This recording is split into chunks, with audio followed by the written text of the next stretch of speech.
عزت کے بغیر دنیا کی کسی محبت کا کوئی وجود نہیں۔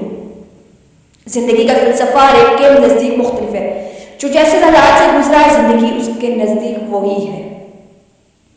ہر رشتے کی اپنی الگ جگہ اہمیت اور مقام ہوتا ہے۔ رشتے کو اس کی جگہ اور اہمیت کا مان دینے والا انسان رشتے نبھانے کا ماہر ہے۔ جو رشتوں کو ان کی اپنی جگہ اور تقدس سے محروم کر دے وہ بہت سی قیمتی رشتے کھو دیتا ہے۔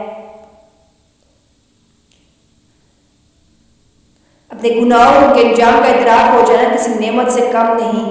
اب کسی بھی رشتے اور تعلق کی پختگی اور دارومدار سوشل میڈیا پر فوری رپلائی پر منحصر ہے۔ جس شخص کو اپنے عیوب دیکھنے کی توفیق نصیب ہوگی اس کو اپنے انداز کی ذات کا سفر کرنے کا موقع ملے گا۔ اخلاص کی بھی ایک حد ہے۔ اگر اخلاص کی حد سے گزر جائے تو انسان کی کمزوری اور بیوقوفی سمجھا جاتا ہے۔ جس کی انا اس کی قد سے اونچی ہو وہ شخص رشتے نبھا ہی نہیں سکتا۔ خود کو عقل قل سمجھنے والے انسان کی اصلاح ممکن ہی نہیں۔ ہمارا فوکس دوسرے کو سمجھنے سے زیادہ سمجھانے پر ہوتا ہے۔ انسان صرف اپنا سگا ہوتا ہے، اسے درد صرف اپنا محسوس ہوتا ہے۔